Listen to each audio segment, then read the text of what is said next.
नमस्कार, KTV news में आपका स्वागत है। मैं हूं स्तुति और आइए एक नजर डालते हैं शहर की प्रमुख सुर्खियों पर। चेतगंज थाने की पुलिस ने नीलगिरी से संबंधित मुकदमे के एक अभियुक्त को किया गिरफ्तार।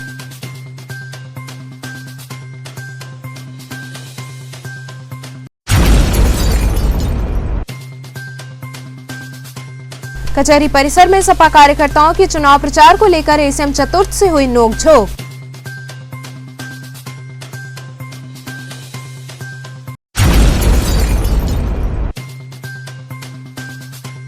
गुदौलिया क्षेत्र की दुकानों में सीवर का पानी प्रवेश करने पर दुकानदारों ने जताई नाराजगी।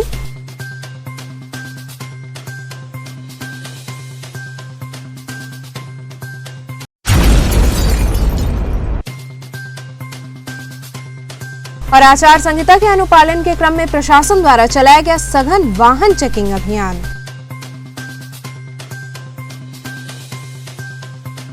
और अब खबरें विस्तार से।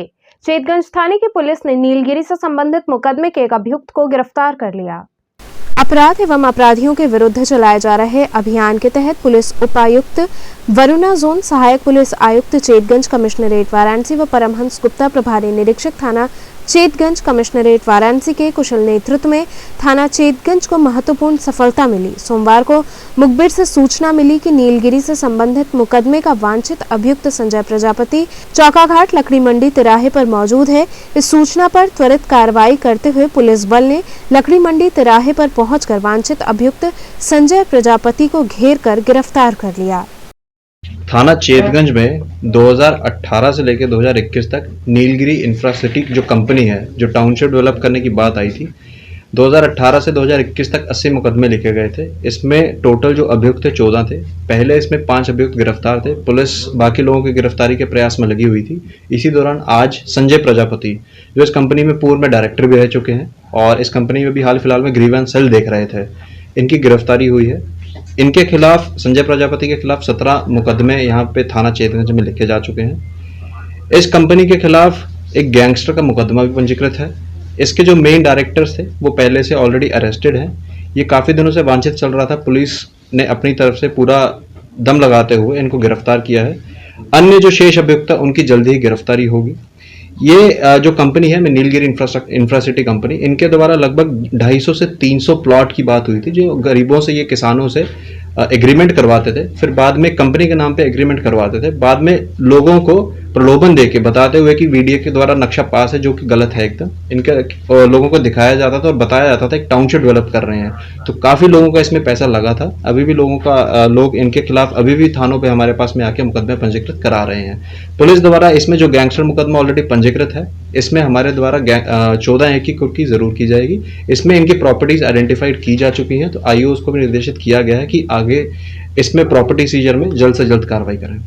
इस मामले में टोटल कितनी गिरफ्तारियां हो चुकी हैं? इसमें टोटल जो अभियुक्त हैं टोटल 14 हैं। 5 लोग पहले से गिरफ्तार किए जा चुके हैं। 6ठा संजय प्रजापति आज गिरफ्तार हुआ है। और इस मामले में अभी कितने लोगों की गिरफ्तारी बची है? और मैंने जैसे आपको बताया 14 में से 6 लोग गिरफ्तार हो चुके हैं, तो बाकी 8 लोग हमारे गिरफ्तारी हेतु शेष हैं। पुलिस टीम लगी हुई है, जल्द इनको गिरफ्तार किया जाएगा। अभी तक सर कितने मुकदमे पंजीकृत हैं? 80 मुकदमे इसमें पंजीकृत हैं।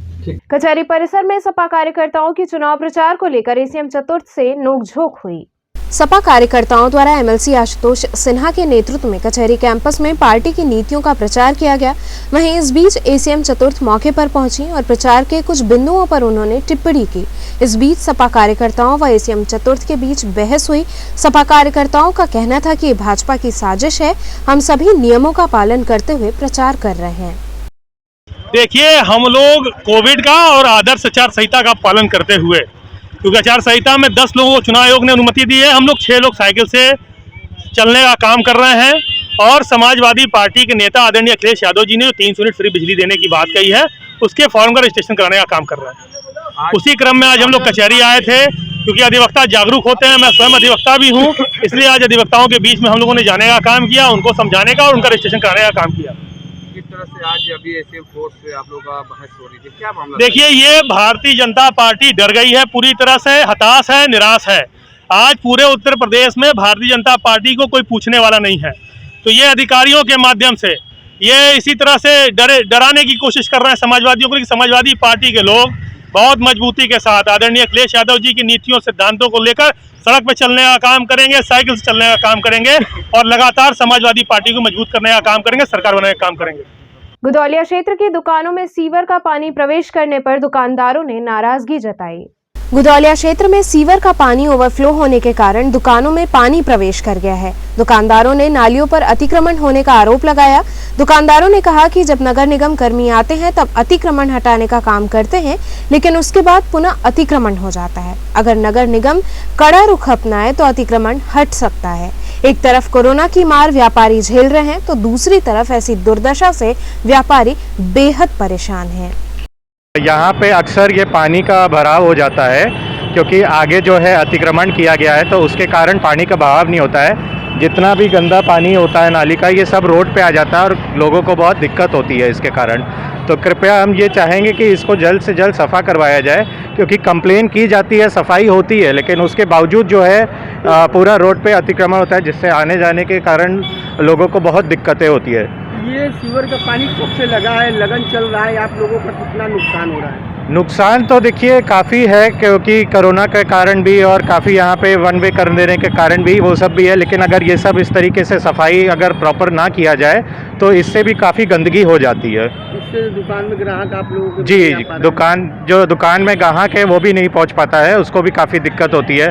जैसा कि आप पीछे देख पा रहे होंगे, हमें जो है पूरा बोर्ड लगा के उसको सब पार करवाना पड़ता है, दुकान में बुलाना पड़ता है, तो ये चीज़ें करानी पड़ती है। जब भी यहाँ पानी बरसता है, क्योंकि ये सिस्टम ही इतना गड़बड़ बना हुआ है कि आगे जाके ये अतिक्रमण करके ये नाली को बंद कर दिया गया है। प्रशासन से भी कहने के बाद भी, यहाँ के लोगों से कहने के बाद भी, नगर निगम में उसके बाद भी आगे की अतिक्रमण को हटाया नहीं गया है। सारा चीज़ तो बन गया, लेकिन अतिक्रमण अगर नाली पे अतिक्रमण करके लोग यहाँ पे शरबत और ये सब आगे जो दुकानें लगी हुई हैं नाली पे अतिक्रमण करके लगा हुआ है, तो पानी आगे तक जाएगा कैसे? तो जब पानी आगे नहीं जा रहा तो बाकी के दुकानदार जो है परेशान हो रहे हैं। आए दिन का ये झमेला है। अभी मान लीजिए फिर फर्राटी डाल के साफ कर देंगे, लेकिन समस्या वहीं का वहीं रह जाएगा। कहाँ से कहाँ तक ये समस्या चल रहा है? समस्या ये चौमानी, मतलब ये देखिए हमारी दुकान है, 2-3 पीछे की दुकानें हैं। गुदौलिया चौराहे की ये मोड़ तक जो समस्या बनी हुई है, यहाँ से अतिक्रमण चालू हुआ है। ये जो यहाँ से पूरे जो नाली के ऊपर अतिक्रमण करके लोगों ने अपनी दुकान खड़ी कर दी है, इससे समस्या बनी हुई है। तो क्या चाहते हैं? बस यही चाहते हैं कि प्रशासन भाई नाली को नाली की जगह पे आने दीजिए। अगर नाली साफ रहेगा तो पानी जितनी भी तेज आएगी नाली बहा के निकल जाएगी। दोषी मानते हैं, ये दुकानदार का दोषी है या नगर निगम दोषी है इसमें? भाई इसमें तो देखिए दुकानदार तो दोष बाद में हुआ। भाई प्रशासन अगर देख के भी आंख बंद कर ले रहा है, प्रशासन देख रहा है कि नाली के ऊपर अतिक्रमण है, तो अगर वो ध्यान नहीं दे रहा है तो ऐसे स्मार्ट सिटी का क्या फ़ायदा हुआ कि आप नाली एक तरफ बना रहे हैं, सड़क बना रहे हैं, लेकिन 2 बूंद पानी बरस रहा है। इस तरह का गंदा पानी, जल जमाव। आचार संहिता के अनुपालन के क्रम में प्रशासन द्वारा सघन वाहन चेकिंग अभियान चलाया गया।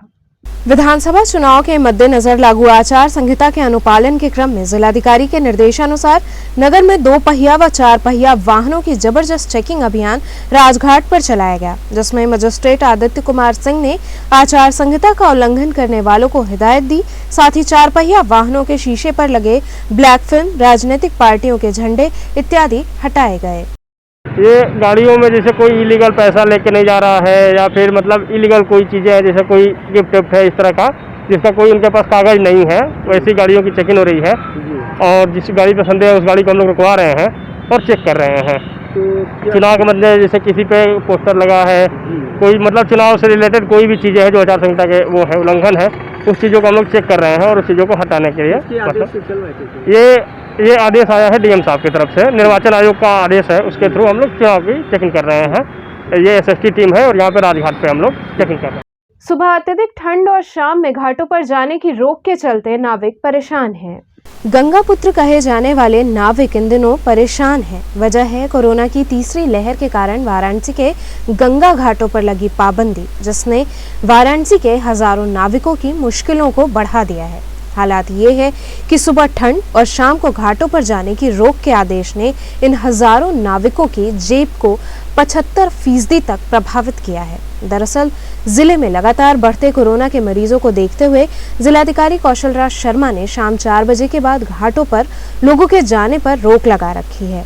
इस रोक के कारण गंगा आरती की भव्यता भी सिमट गई है। साथ ही पर्यटकों की आवाजाही कम होने के कारण नाव से घूमने वालों की संख्या आम दिनों की अपेक्षा आधे से कम हो गई है, जिसके कारण इन नाविकों को अपना परिवार चलाने में अब दिक्कतों का सामना करना पड़ रहा है।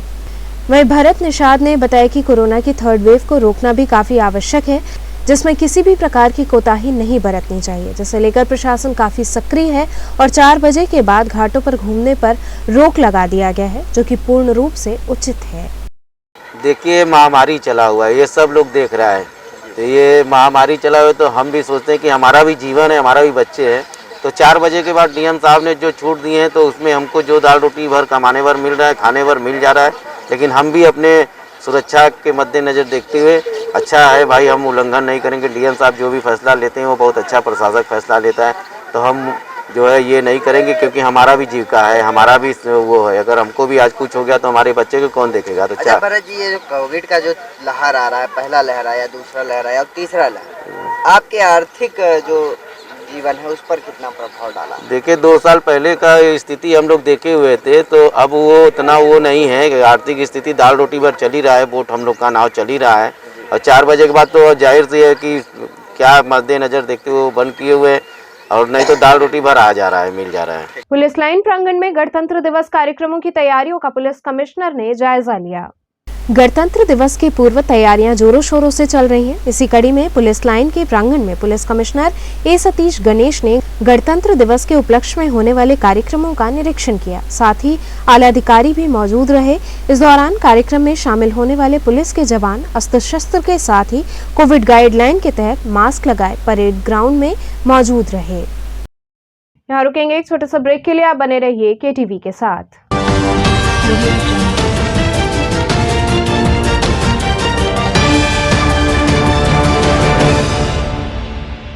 खबरों से जुड़े रहने के लिए हमारे चैनल KTV वाराणसी को सब्सक्राइब करें और लेटेस्ट अपडेट्स के लिए बेल आइकन को प्रेस करें।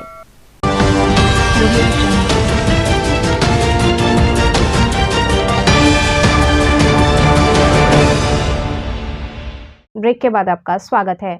जलान समूह द्वारा बांसफाटा क्षेत्र में प्रसादम रेस्टोरेंट का उद्घाटन किया गया।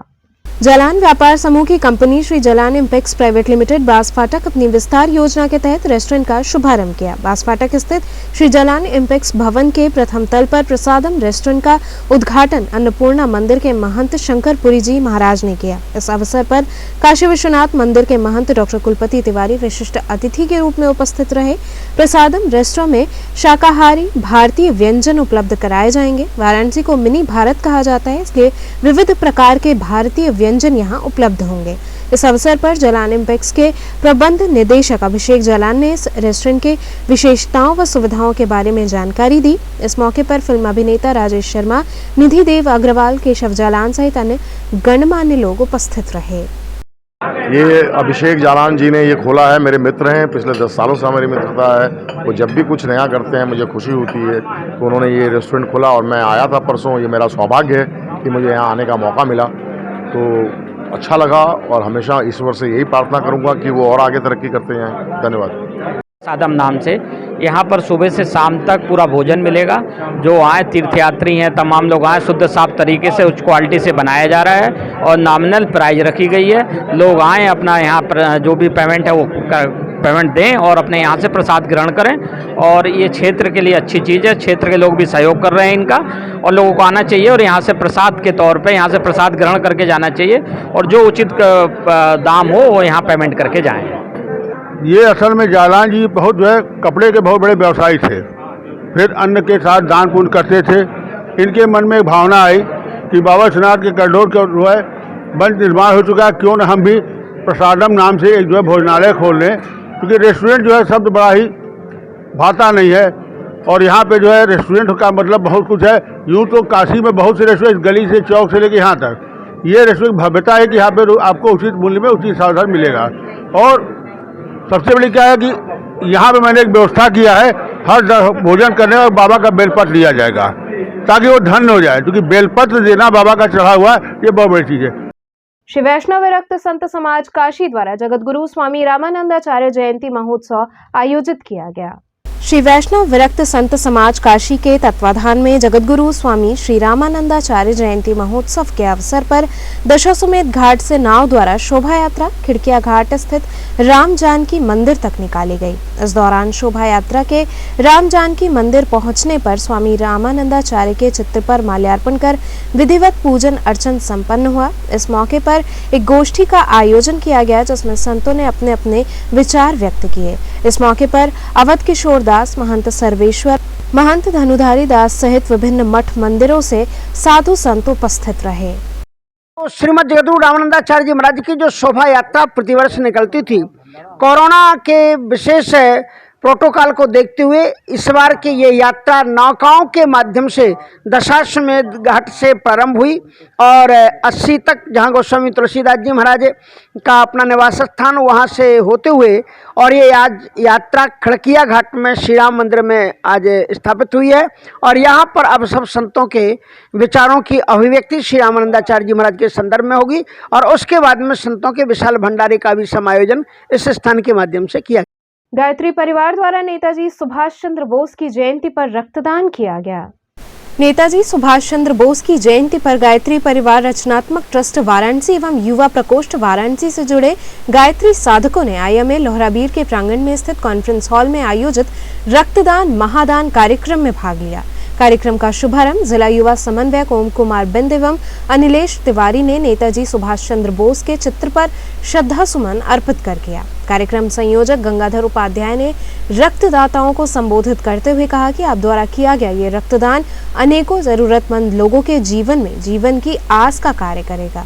रक्तदान कार्यक्रम में रवि जायसवाल, विकास सिंह, कृष्ण कुमार पाल, सुनील कुमार मौर्य इत्यादि लोगों ने भाग लिया। गायत्री परिवार युवा प्रकोष्ठ वाराणसी के साथ जुड़ करके एक छोटे से कार्यकर्ता के रूप में हम लोग समाज में कार्य कर रहे हैं। गायत्री परिवार रचनात्मक ट्रस्ट दानोपुर वाराणसी हम लोगों का केंद्र है और वहाँ से शांति कुंज हरिद्वार से जो भी गतिविधियाँ निर्देशित की जाती हैं हम लोग क्षेत्रों में उसको चलाते हैं। आज का जो समय है ये बड़ा ही महत्वपूर्ण इसलिए है क्योंकि आज के दिन स्वामी सुभाष चंद्र बोस जी की जयंती के रूप में मनाया जा रहा है 23 जनवरी। और सुभाष चंद्र बोस जी ने एक नारा दिया था कि तुम मुझे खून दो हम तुम्हें आज़ादी देंगे। गायत्री परिवार ने आज के वर्तमान समय में उसको जो है थोड़ा सा उसमें रचनात्मक गतिविधियों से उसको जोड़ने का प्रयास किया है और आज के समय में जो रक्त उन्होंने मांगा था देश को आज़ाद कराने के लिए, हम लोग आज महामारियों से आज़ादी के लिए, लोगों के स्वास्थ्य के लिए, जहां भी रक्त की आवश्यकता है उसकी आपूर्ति के लिए, जो भी जरूरतमंद है उनको सहजता से रक्त प्राप्त हो सके, इसलिए हम लोगों ने आज रक्तदान शिविर का आयोजन किया है। कितने लोगों ने रक्तदान किया है? आज जो है संकल्पित पहले से जो रक्तदान करने वालों की सूची है वो 24 परिजनों ने आज युवा भाई बहनों ने मिलकर के रक्तदान किया है और यहाँ पर 51 परिजनों ने संकल्प लिया है कि आने वाले वर्ष भर में जब कभी भी रक्त की आवश्यकता पड़ेगी तो एक आवाहन पर वो आकर के रक्तदान करेंगे। और इस संकल्प से जुड़ करके हम सब लोगों ने नेताजी सुभाष चंद्र बोस को एक श्रद्धांजलि दी है कि उनको स्मरण करने के लिए, उनके सिद्धांतों को स्मरण करने का एक यहाँ पर भाव हम लोगों ने बनाया है और समाज को एक प्रेरणा देने का प्रयास किया गया है। भेलूपुर स्थित गुरुधाम मंदिर में उत्तर प्रदेश दिवस मनाया गया। भेलूपुर गुरुधाम मंदिर परिसर में उत्तर प्रदेश दिवस धूमधाम के साथ मनाया गया। कार्यक्रम में मुख्य रूप से अभिलेख प्रदर्शनी, स्वतंत्रता संग्राम सेनानियों का सम्मान एवं सांस्कृतिक कार्यक्रम का आयोजन किया गया। कार्यक्रम के मुख्य अतिथि पद्मश्री डॉक्टर सरोज गोपाल चूड़ामणि रहे। विशिष्ट अतिथि के रूप में सुभाष श्रीवास्तव उपस्थित रहे। यह आयोजन जिला प्रशासन, क्षेत्रीय अभिलेखागार तथा सांस्कृतिक विभाग द्वारा संपन्न कराया गया।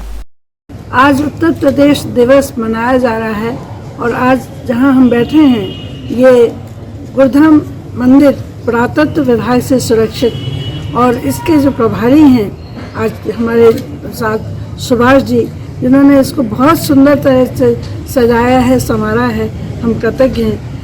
आज हमारी उत्तर प्रदेश सरकार का एक तरह से जन्मदिन है, क्योंकि ये उत्तर प्रदेश पहले यूनाइटेड प्रोविंस के नाम से जाना जाता था और 1950 में इसका नामकरण हुआ उत्तर प्रदेश। और आज की तारीख में विभाजन के बाद उत्तर प्रदेश, उत्तराखंड अलग हो गया और उत्तर प्रदेश बचा। और आज के जो हमारे नायक हैं, उनके सिद्धांतों के अनुसार, उनके उत्प्रेक्षा के अनुसार ये उत्तम प्रदेश बनेगा, ऐसा हम लोगों को विश्वास ही होना चाहिए। और देखिए, बहुत ही प्रसन्नता है कि हमारा देश बड़ा ही सौभाग्यशाली रहा है। ये वो ये भूमि है जिसमें बड़े महान तो अवतरित हुए ही। जब भगवान को भी जन्म लेना पड़ा तो जितने रूपों में भगवान अब तक आए हैं, सबसे ज़्यादा किसी भी रूप में इस धरती पर आए हैं। तो ये हम लोग बहुत ही सौभाग्यशाली हैं कि ऐसी धरती में, उत्तर प्रदेश में हम लोगों ने भी जन्म पाया है। और आज की तारीख में इस प्रदेश का, बनारस के जो मुखिया हैं हमारे देश के, वो प्रधानमंत्री हैं। कितना हमारा सौभाग्य है कि ऐसा सक्षम प्रधानमंत्री हमने पाया है, जो विचारों से विचारशील है, जिसके दिल में हर 130 करोड़ वासी का वास है और जो छोटे से छोटे इंसान के भी उन्नति के बारे में सोचता है। उनके विचार इतने महान होते हैं कि आज हमें गर्व करने की ज़रूरत है। और मैं अपनी बात को इस बात से कहना चाहूँगी कि ये वही प्रदेश है जिसमें राष्ट्रकवि मैत्री शरण गुप्त भी हुए और जिन्होंने संदेश दिया सारी जनता को। उनके ही शब्दों में मैं कहना चाहूँगी, वो नर नहीं है, मृत समान है, जिसको न देश का अभिमान है। फ्रंटलाइन वर्कर योजना के अंतर्गत प्रशिक्षण प्राप्त करने वाले प्रशिक्षुओं ने डीएम को ज्ञापन सौंपा। प्रधानमंत्री द्वारा कौशल विकास योजना के तहत कोविड काल में फ्रंटलाइन वर्कर योजना के अंतर्गत प्रशिक्षण प्राप्त करने वाले प्रशिक्षु जिलाधिकारी को ज्ञापन सौंपने पहुंचे। प्रशिक्षुओं ने कहा कि जून में उन्होंने 21 दिनों की ट्रेनिंग की थी। इसके बाद उन्हें सरकारी अस्पतालों में ट्रेनिंग दी गई थी और ये आश्वासन दिया गया था कि उन्हें रोजगार मुहैया कराया जाएगा, परंतु ऐसा नहीं हुआ। अभी तक ना ही नियुक्ति हुई है, ना ही स्टाइपेंड मिला है। इस संदर्भ में हमने ज्ञापन सौंपते हुए न्याय की गुहार लगाई है। हम लोगों ने जून में कार्यक्रम चालू किया गया था मोदी जी के द्वारा। फ्रंटलाइन वर्कर योजना जो कोविड के तहत आती है, उसमें हम लोगों को वहाँ पे पहले 21 दिन की ट्रेनिंग कराई गई सेंटर से। उसके बाद हम लोगों को कबीर चौरा हॉस्पिटल और कुछ लोगों को रामनगर हॉस्पिटल, सरकारी हॉस्पिटल में ट्रेनिंग दी गई। और उसके बाद हमें ये आश्वासन दिया गया कि हम लोगों को जॉब प्रोवाइड कराई जाएगी, या तो संविदा पे रखा जाएगा या तो फिर किसी तरीके से। लेकिन उस तरीके से अभी तक हम लोग की ना कोई नियुक्ति हुई है। और बच्चों का मानना यह है कि कुछ बच्चों के कुछ पैसे आए हैं जो हम लोग को स्टाइपेंड और ट्रेनिंग के तहत मिलने वाले थे, वो भी हमें नहीं मिले हैं। बाकी बच्चों की कुछ भी पैसा नहीं आया है। अब हम लोग सेंटर पे जाते हैं तो सेंटर वाले ये कहते हैं हमसे कोई मतलब नहीं है पैसे का। अब सरकार से बात फाइट कीजिए इस चीज़ पे। अब सरकार के लिए हम लोग क्या डायरेक्ट सीएम और प्रधानमंत्री से मिलने जाएंगे? किससे मिले हैं आज आप लोग यहाँ? जी, हम लोग तो यहाँ पे अभी हम लोग डीएम साहब तो आचार संहिता के उससे बैठते नहीं है, तो मैडम थी, उनसे मिला गया हम लोग और अपनी बातें रखी गई, आश्वासन दिया गया। आश्वासन ये मिला कि आप लोग इस चीज पे आगे अमल किया जाएगा। भारत पेट्रोलियम कॉर्पोरेशन लिमिटेड के स्थापना दिवस पर डिजिटल ऐप लॉन्च किया गया। भारत पेट्रोलियम कॉर्पोरेशन लिमिटेड के 40वें स्थापना दिवस के उपलक्ष्य में वाराणसी टेरिटरी द्वारा ग्राहकों के लिए डिजिटल ऐप की सौगात दी गई। यूफील नाम से जारी बारकोड के माध्यम से ग्राहक अब भारत पेट्रोलियम के पंपों से डिजिटल ट्रांजैक्शन कर 500 रुपए के मिनिमम खरीद पर 5% का लाभ उठा सकेंगे। कार्यक्रम के मुख्य अतिथि के तौर पर मौजूद एडीएम सिटी गुलाबचंद ने बताया कि भारत पेट्रोलियम द्वारा ये ऐप ग्राहकों को डिजिटल ट्रांजैक्शन करने से बचत के साथ साथ कोविड से भी बचाव करेगा। कार्यक्रम के शुरुआत से पूर्व भारत पेट्रोलियम के प्रादेशिक प्रबंधक राजीव प्रशांत ने मुख्य अतिथि का स्वागत अंगवस्त्रम व स्मृति चिन्ह व एक पौधा प्रदान कर किया। प्रादेशिक प्रबंधक ने बताया कि भारत पेट्रोलियम हमेशा अपने ग्राहकों को उच्चतम क्वालिटी और गुणवत्ता प्रदान करने के लिए दृढ़ संकल्पित है और आज इसी क्रम में डिजिटल को बढ़ावा देने के लिए भारत पेट्रोलियम ने यूफील ऐप को लॉन्च किया है। इस मौके पर भारत पेट्रोलियम के पदाधिकारी व डीलर मौजूद रहे। भारत पेट्रोलियम का आज 46 फाउंडेशन डे है और हम इस उपलक्ष्य में वाराणसी शहर में PFS नेक्स्ट जेन को लॉन्च कर रहे हैं। ये ग्राहकों की सुविधा के लिए, ग्राहकों के अनुसार एक नया इनिशिएटिव है। ग्राहकों की सुविधा को हम एक नेक्स्ट लेवल पर लेकर जा रहे हैं, जहाँ ग्राहकों को हम एडिड बेनिफिट देंगे। क्वालिटी क्वांटिटी गारंटी हम पहले से दे रहे हैं। साथ में हम टेक्नोलॉजी का यूज करते हुए हम कैशलेस ट्रांजेक्शन, जो ग्राहक चाहें तो पहले से अपना पेमेंट करके आ सकते हैं। यहाँ पर वो वाउचर दिखाएंगे, उनको तेल मिल जाएगा, जो उनको हर तरह से कॉन्टैक्टलेस है। कोरोना का समय चल रहा है जिसमें कॉन्टैक्टलेस ट्रांजेक्शन हर कोई चाहता है, कोरोना से बचना चाहता है। हम कोशिश कर रहे हैं कि हम ग्राहकों को एक सुविधा नेक्स्ट लेवल पर ले जाकर दें, जहाँ पर कोरोना से ही बचे, सही क्वालिटी क्वांटिटी में तेल मिले और ग्राहकों को एक अलग अनुभव हो। हम कस्टमर को डिलाइट करने के लिए हर सुविधा का प्रयास कर रहे हैं। रामनगर मुंशीखाना में नेताजी सुभाष चंद्र बोस की जयंती मनाई गई। रामनगर मुंशीखाना में अभिनव विचार मंच की तरफ से नेताजी सुभाष चंद्र बोस की जयंती मनाई गई, जिसमें मुख्य अतिथि नगर पालिका परिषद की चेयरमैन रेखा शर्मा रहीं। वहीं विशिष्ट अतिथि किशोर न्याय बोर्ड चयन समिति की सदस्य रीता जायसवाल व सपा की ऐश्वर्या श्रीवास्तव एवं आशा सिंह रहीं। इस दौरान उपस्थित अतिथियों ने नेताजी सुभाष चंद्र बोस के संघर्षों पर विस्तार से प्रकाश डाला। इस मौके पर संस्था के अध्यक्ष जगदीश सिंह ने मुख्य अतिथि एवं विशिष्ट अतिथियों को स्मृति चिन्ह भेंट कर उनका सम्मान किया। आज सुभाष चंद्र बोस जयंती मनाया जा रहा है। अभिनव विचार मंच पिछले लगभग 45 सालों से सुभाष चंद्र बोस जयंती मनाती है। काफ़ी धूमधाम से मनाते हैं लोग, लेकिन इस बार कोविड की वजह से प्रोग्राम थोड़ा शॉर्ट कर दिया गया है। काफ़ी सराहनीय है कि लोग बच्चों के, हर स्कूल के बच्चों को जोड़ के कार्यक्रम रखते हैं, लेकिन इस बार भी संगोष्ठी का कार्यक्रम किया गया है। कोविड को देखते हुए लिमिटेशन है 50-60 लोग से ज़्यादा न हो। आज इस मौके पर हम नगर के, जिला के, प्रदेश के सभी देशवासियों को बधाई देना चाहेंगे। अभिनव विचार मंच के द्वारा यहाँ मनाया जा रहा है। मुझे यहाँ आने का अवसर मिला, मैं इसलिए अपने को बहुत सौभाग्यशाली मानती हूँ, क्योंकि जो व्यक्तित्व है नेताजी सुभाष चंद्र बोस का, राजनीतिक धरातल पर वो एक महान योद्धा थे। उन्होंने खुद इस आंदोलन में प्रथम वरीयता देकर स्वयं एक सैनिक की भूमिका में वर्दी पहन कर आने वाले ये पूरे विश्व में और पूरे भारत में एकमात्र नेता, तो मैं उनको शत-शत प्रणाम करती हूँ। और आज देश की जनता से अपील करती हूँ कि जो भी लोग राजनीतिक विचार मंच से अपने आप को जोड़ते हैं और अभिनव विचार मंच पे आए हैं, वो नेताजी सुभाष चंद्र बोस से प्रेरणा लें और देश के समाज के विकास में एक सामान्य रूप से बन करके, जो एक समतल राजनीति होती है, समाज होता है, उस पे अपनी भूमिका निर्वहन करें। तो चलते चलते पुनः एक नजर डालते हैं शहर की प्रमुख सुर्खियों पर। चेतगंज थाने की पुलिस ने नीलगिरी से संबंधित मुकदमे के एक अभियुक्त को किया गिरफ्तार।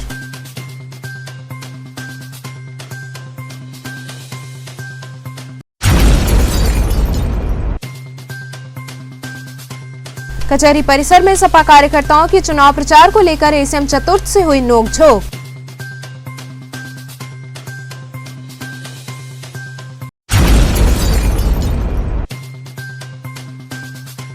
गुदौलिया क्षेत्र की दुकानों में सीवर का पानी प्रवेश करने पर दुकानदारों ने जताई नाराजगी।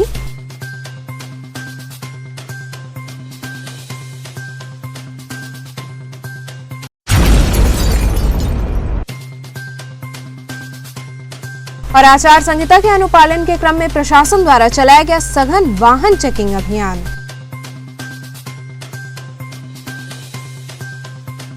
तो थे आज के समाचार, कल फिर होगी मुलाकात, तब तक के लिए नमस्कार।